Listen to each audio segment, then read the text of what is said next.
Hey, everybody. Welcome to Fresh Take from What Fresh Hell, Laughing in the Face of Motherhood. This is Amy.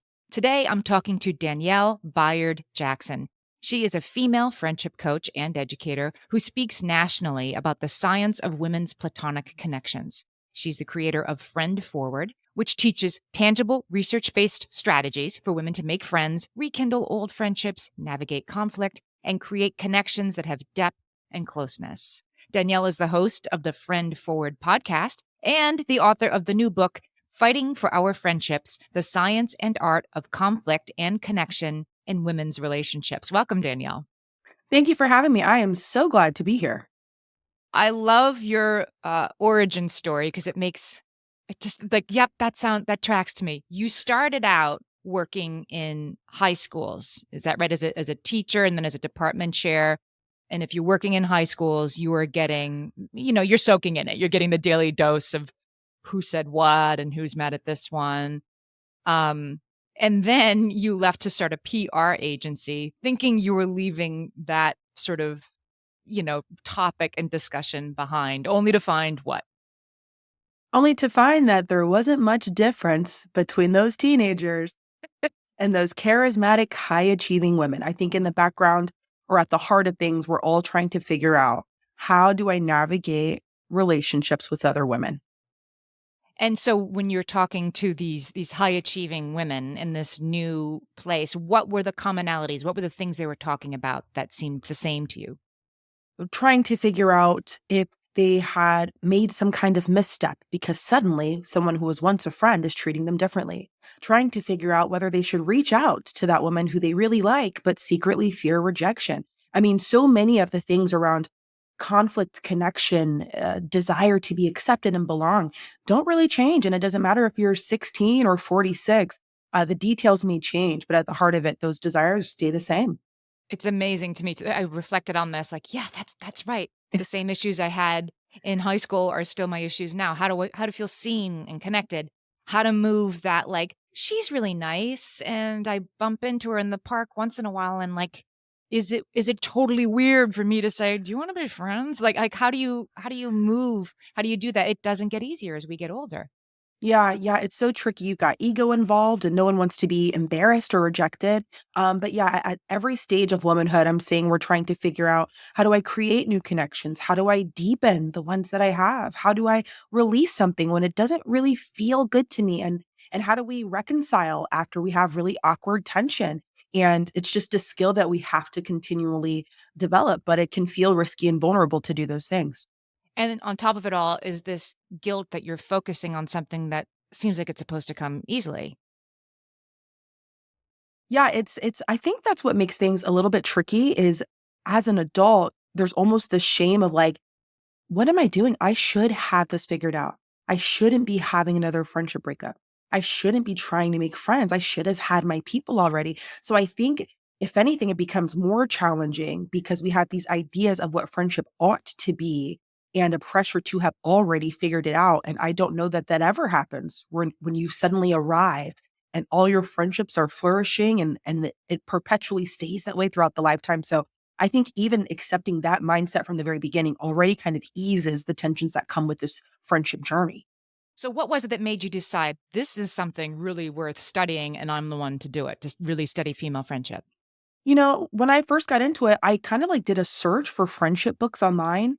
And at the time, there weren't many results. And of the few results that came up, most of them were for children. I think that's when I had the aha moment of like, okay, so we expect that a child might be struggling to connect, but as adults, we should have it figured out. And that just wasn't consistent with my personal experiences and with the experience of all the women who I met and talked to every day. And so now I just leverage my background in education to study what the latest research has to say about women's conflict, connection, and cooperation to give us tangible ways to navigate the day to day business of being friends. Have you found some resistance from people when you bring it up that this is something, again, if we as individuals feel guilty that this isn't coming easily because it's supposed to come easily, is there this sort of larger resistance that this isn't something worth studying because it's silly? It should be easy. So it's therefore silly to think about it? I'm so glad you asked that because when I first got into this, I actually was a little embarrassed to tell my friends that I Uh-huh. was getting into it because friendship doesn't often command the same immediate respect as when I said, I'm a teacher, I'm an Uh-huh. academic chair, I'm a publicist. I felt proud at parties to say that. And so to kind of go into, I'm a friendship educator, I'm a friendship coach. It was like, girl, is that a real job? Okay. Mhm. So when I first started, like it was laughable. And then to get people to buy into the idea of I'm going to pay money for this person to kind of counsel me or advise me was laughable. But I actually almost closed down the business. I'm going to be totally transparent with you in 2020 because it just wasn't happening. And I was like, I'll just focus on the PR stuff. And then a TikTok video went viral and it changed everything. And we were ready. I had the curriculum, I had the credentials, I had the coaching, I had the research ready. And so now, since the pandemic, I think people are more comfortable having public discourse around the complexities of friendship. So now I think people, they buy in, which is great for my bank account, you know? The pandemic, absolutely. The pandemic was a great equalizer, right? We all For realized sure. we need more than we're getting. And then as we came out of it, we talked about that so much on this podcast being sort of, I don't know, socially deconditioned. How do we Mhm. get back to this? How do we reconnect with the person we somehow haven't talked to in 2 years now? And is that weird? And are we supposed to let it go?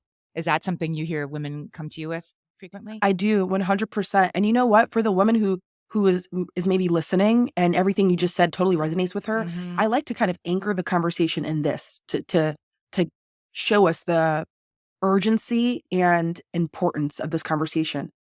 The longest running study on happiness came out of Harvard, and people have been talking about it recently. They've been tracking people for more than 80 years, looking at everything they've got going on in their lives, their income, their marital status, whether or not they have children. And they have found that the number one thing that determines how healthy you are and how happy you are is the quality of your relationships. So I know there are questions about all these other things, how to be a boss in the boardroom, how to be a good mom, and that's important.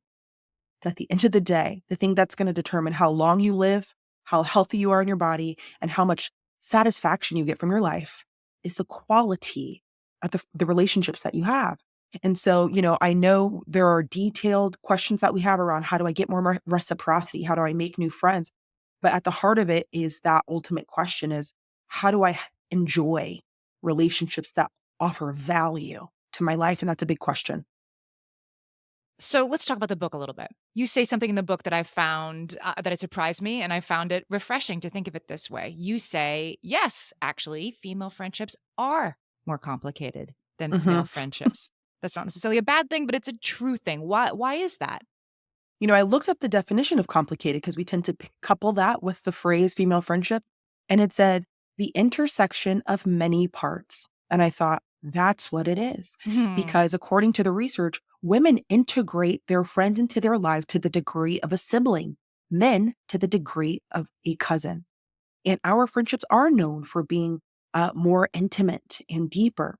But that also means we have more fallouts, which sounds like it doesn't make sense, but you're simply not having fallouts with people you're not invested in to begin with. So if Yeah. our relationships are close, I have high expectations of you.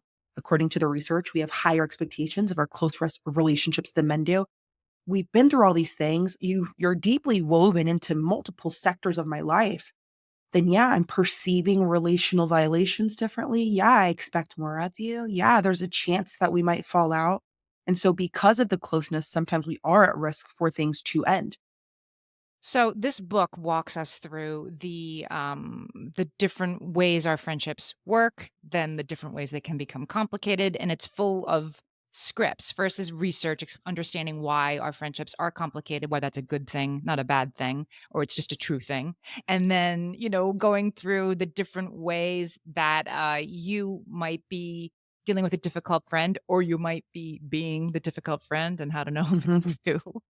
So, we're going to take a quick break. I'm talking to Danielle Bayard Jackson. Her new book is Fighting for Our Friendships, and we're going to dig into what's in the book when we get back. So, Danielle, you say that there are three different sorts of affinities that bring women together and make us friends, make friendships happen. Walk us through those three affinities. Yeah, over the past 6 years of studying the research on women's connection, how we communicate, all these things, I continue to see these themes emerge. It didn't matter if it was in a different discipline, whether it was like psychology or sociology, the same things kept coming up. And so I blended those things together to make it something that's memorable and easily repeatable to understand. But I call it the three affinities of female friendship. And the idea is that there are three central things that bring us together. And when we perceive a violation in any one of these three areas, it tends to be cause for tension. And those three things are secrecy, symmetry, and support. So secrecy is kind of like that feeling of being in a vault together.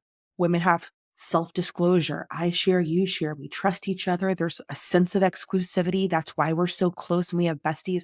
But that vault of secrecy, closeness, and exclusivity accounts for the secrecy portion. And that's what brings us together, right? When a new friend starts to share with you, you share with her, you're like, oh, okay. But also when you feel like she violated it in some way, there's cause for Mhm. fallout. Then there's support, because the research tells us the number one thing women look for in their same sex friendships is emotional support. And finally, symmetry. So feelings of sameness, balance, reciprocity, equality, right? Because I hear women more often than men complain about she's not sharing in the way that I am. She's not doing as much. She's so different from me now. I don't know what to make of that. And so those three things tend to account for why we feel so connected and then why we feel disconnected when things kind of fall out of alignment. This made so much sense to me. So let's talk about the symmetry one because this is for me the example that I thought of was my I used to call them my playgroup friends, and we were Mm, friends because we all had our first babies at around the same time, and we all were at least at that moment staying home with those babies full time, which is overwhelming. We jumped into this new experience together. We were over at each other's houses, somebody's house almost every day. We shared constantly while our babies were crawling around. We were very tight. As soon as our kids became school age and we weren't with them all the time, we started to have our own time back. Some of us went back to work, some of us started a new job. um, the symmetry was gone, right? The shared experience was gone, and the friendships immediately started to change. There are 2 women from that group that I'm still friends with 20 plus years later, and there are others that I'm not even, like, in social media touch with. And I used to mm. spend time kind of feeling bad about that, like wondering why those people didn't like me or why, what happened that we weren't friends anymore. But understanding the symmetry thing as a thing that both brings you together and what can start to bring you apart, it just means it's no bad. It's nobody did anything wrong. It's just the reason for the friendship changed. 100%. And we get to decide in every individual relationship, okay, we're falling out of symmetry. There are differences here. How can we come back together? Or you're starting to Mm. adopt new worldviews, or we don't share the same life circumstances. But how can we come back together? We get to determine if we'd like to do that in spite of shifting symmetry, or if we say, you know what, the main thing that brought us together was our symmetry in these circumstances.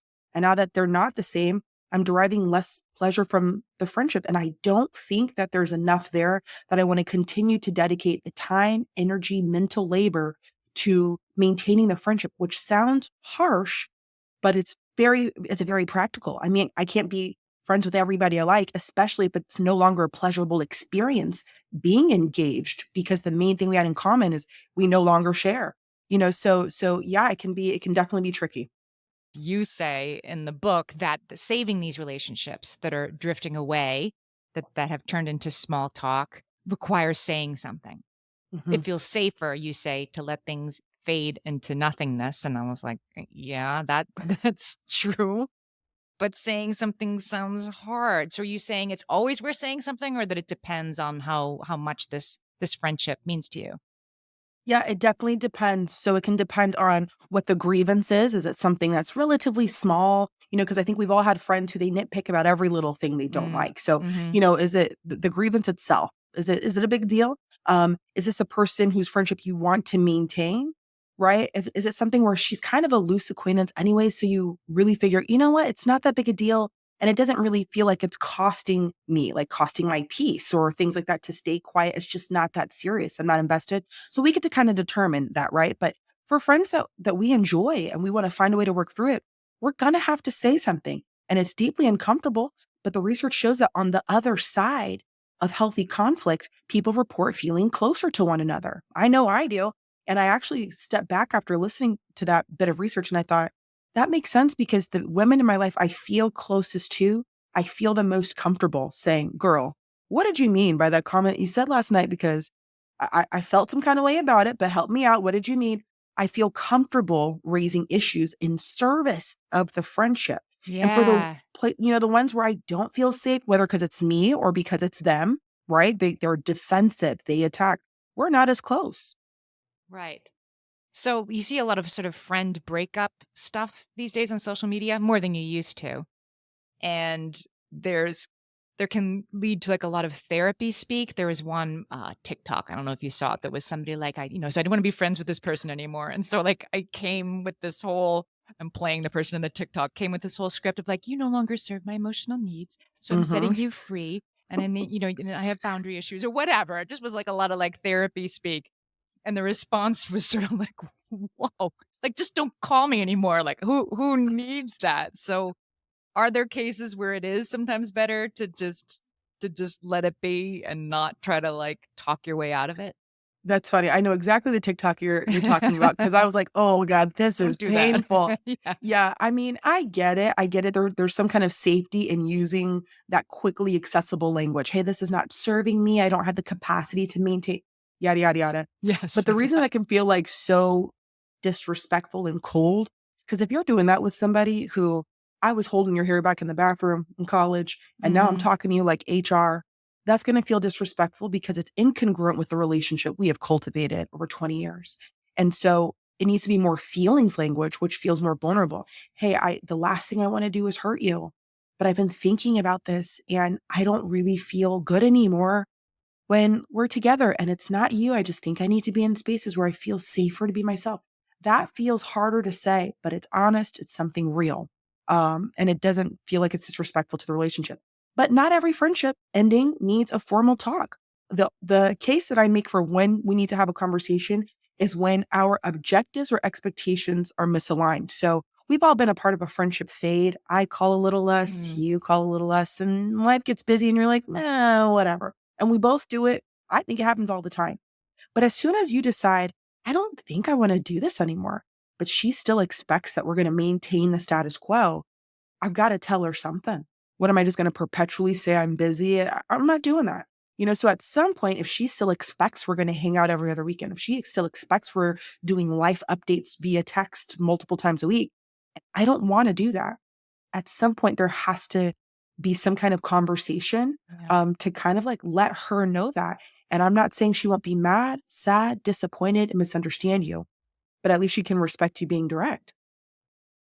There's so much that we are like overly cautious for on the way out of a friendship. And I think I tend to be more overly cautious on the way into a friendship, that Mm, anticipating that rejection and betrayal, as you say, is one of the things that can keep us stuck and can keep our friendships sort of surface, I think. mhm, Well, I don't want to end up in a fight. I mean, not that I think about it consciously. It's very subconscious, but like this probably won't work. They probably won't like me. They probably won't reciprocate. So it's easier to not take that risk. What do you say to somebody who's more cagey on the way in like that?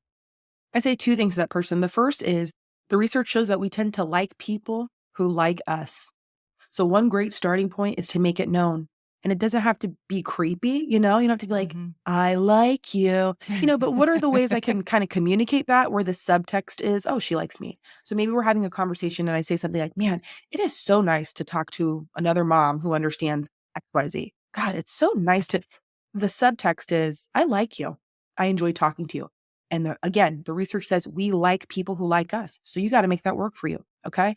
The second thing I'd say to that person is, this sounds a little woo woo and life coachy, okay? But you have to start adopting the identity of a connector. It's not just something you do. Like, I'll reach out if it looks safe. I don't know. It needs to be who you are. And then you reaching out, you sending the text, you waving hello, those are extensions of who you are. So maybe they don't say hello back, but you're going to because that's who you are. And we've got to start taking some more authority in our friendship story instead of, Mm. being passive. Because if we do that, one day you're going to look up and you're going to look around at your social network and you're going to be like, how did I get here? Because you passively took whatever came your way instead of pursuing the women who energized you, who made you curious.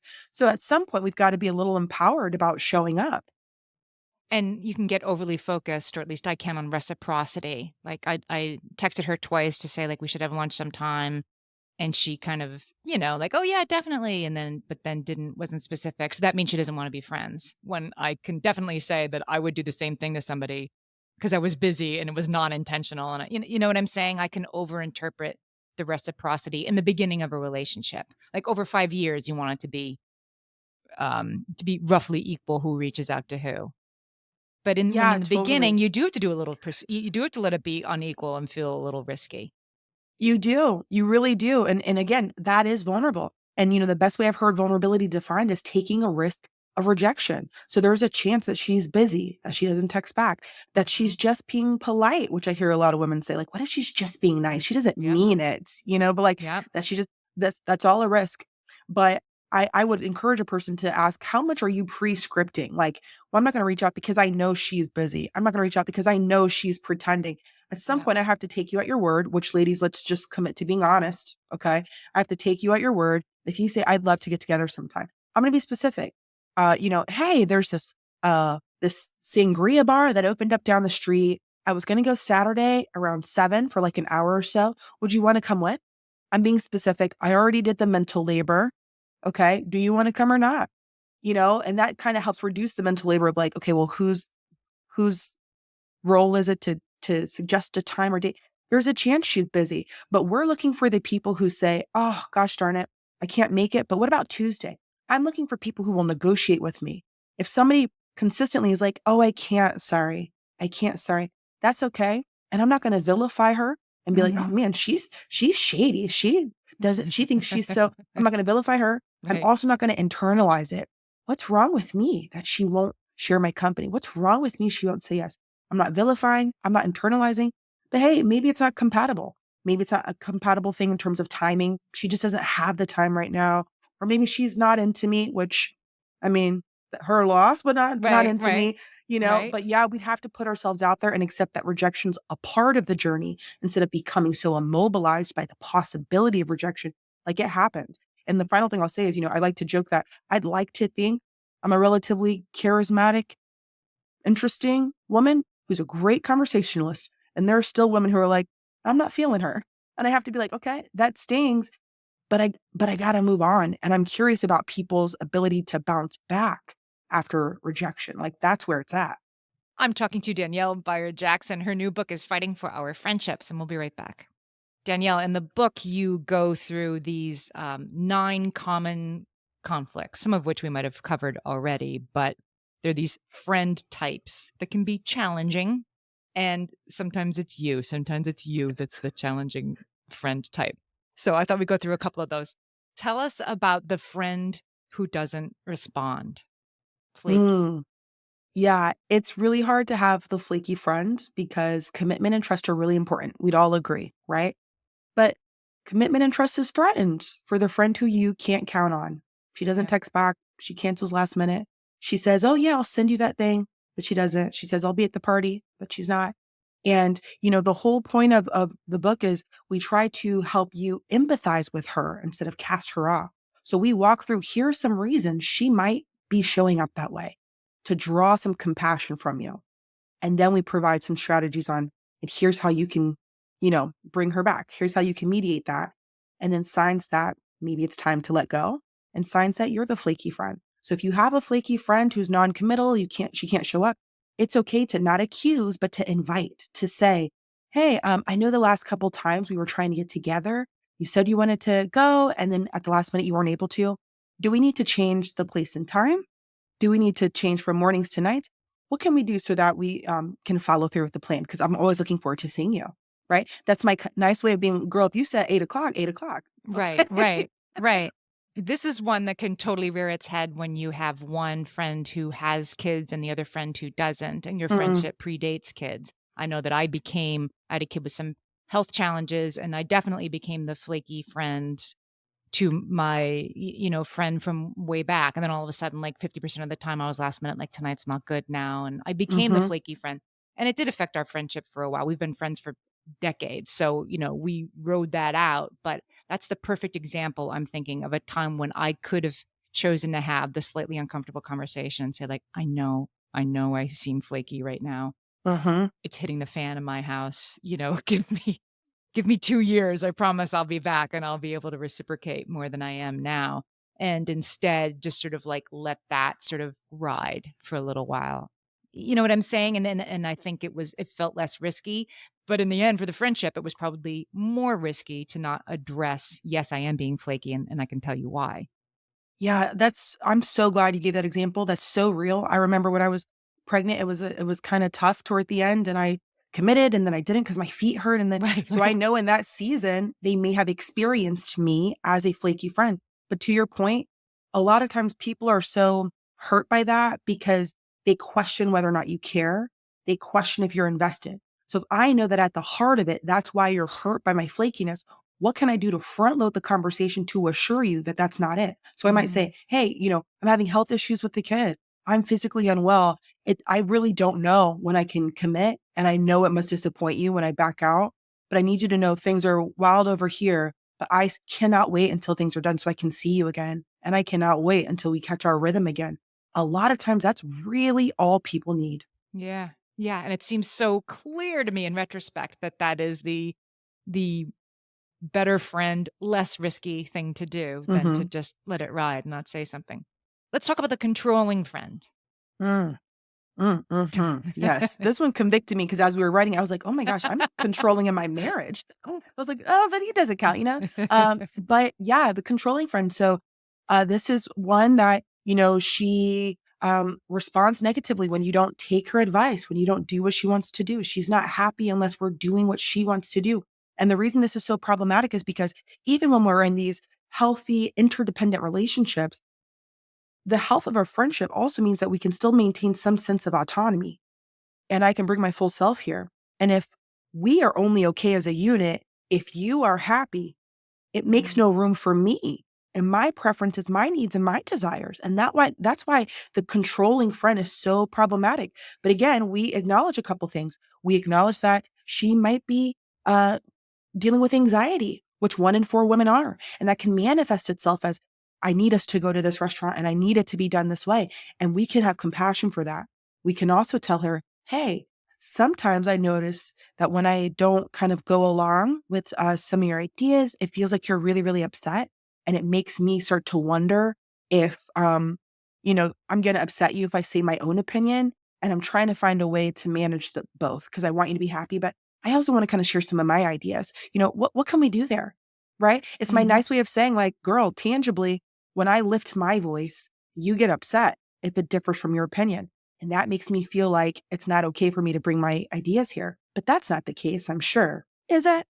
And so helping people see the impact of their behavior sometimes motivates them to change. And if they don't, again, you'd have to look at that. Do I want to be in a friendship where my voice doesn't matter? It's interesting at the end of that sort of role play, you sort of gave them the out, right? You said, like, "It feels like this is happening, but I'm sure that's not what's happening, Mm-hmm. is it?" Because 'Cause I'm sitting here thinking, like, the controlling friend is not gonna respond well to this. She's gonna start yelling. That's But so true. but you in that script sort of gave the other person the, like, "Show me how I'm misapprehending this."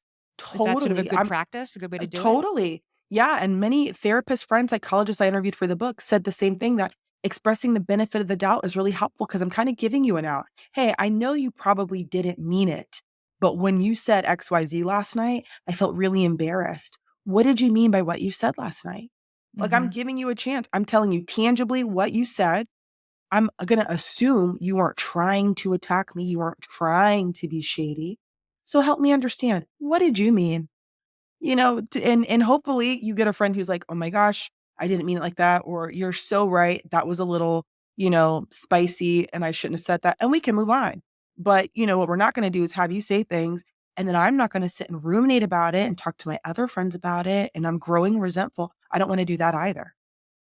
Danielle, you said before that this book is full of advice about relationships, not just friendships, but marriages as well. Absolutely. I definitely thought that while I was reading this. And so I wanted to be sure to talk about this, about apologizing, thinking about being on the Mm, receiving end if you're getting something like this. I'm quoting Danielle here. I circled this in the book. Being defensive delays the process.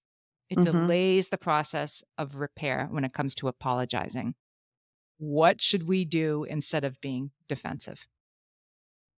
Okay, so this sounds like super simplistic, but the very first thing is that if a person comes to you and they demand an apology or they're telling you, you hurt me, and you feel yourself bucking up, like your chest is puffing up and your brain is working to keep you whole. Your brain doesn't want to hear that you're inadequate, that you're not functioning up to par. So sometimes our brains are helping us, making us be defensive in an attempt to keep ourselves whole. No, no, I'm okay.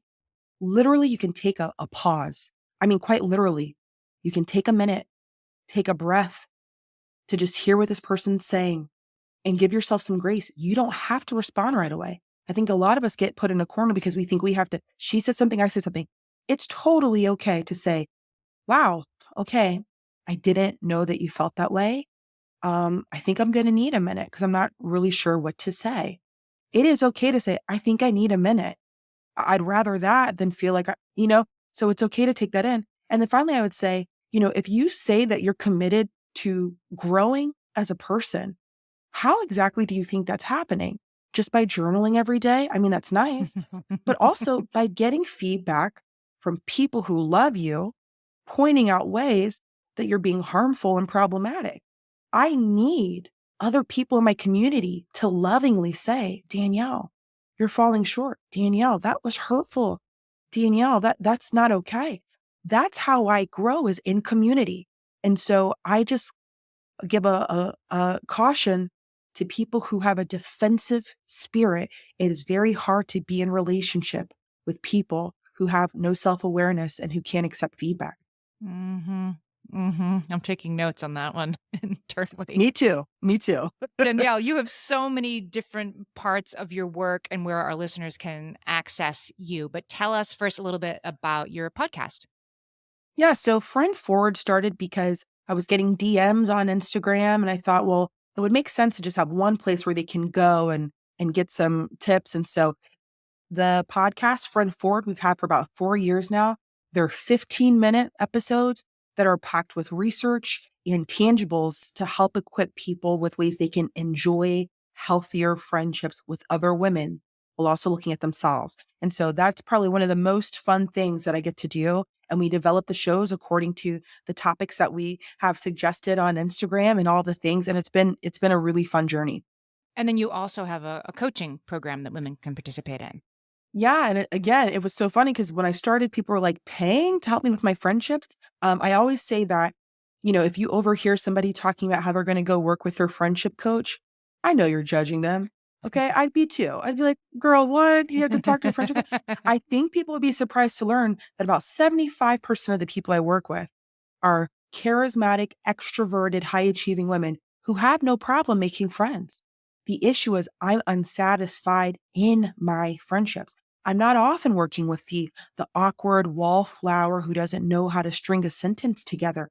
While she's on my roster, it's mostly women who are like, man, I have tons of friends, but I feel overextended. I feel like they don't see me. I don't know how to put up boundaries. So that's the issue is not having those quality relationships. And it's been an honor so far to have women trust me with something so deeply personal. And now there's the book, Fighting for Our Friendships, The Science and Art of Conflict and Connection in Women's Relationships. What do you hope your reader gets out of this book? I hope women feel more confident and knowledgeable. We can save these little videos on social media all day, like 3 red flags in a friendship and 2 tips for how to have a fun brunch. And, I don't mean to be reductive, like that's all important.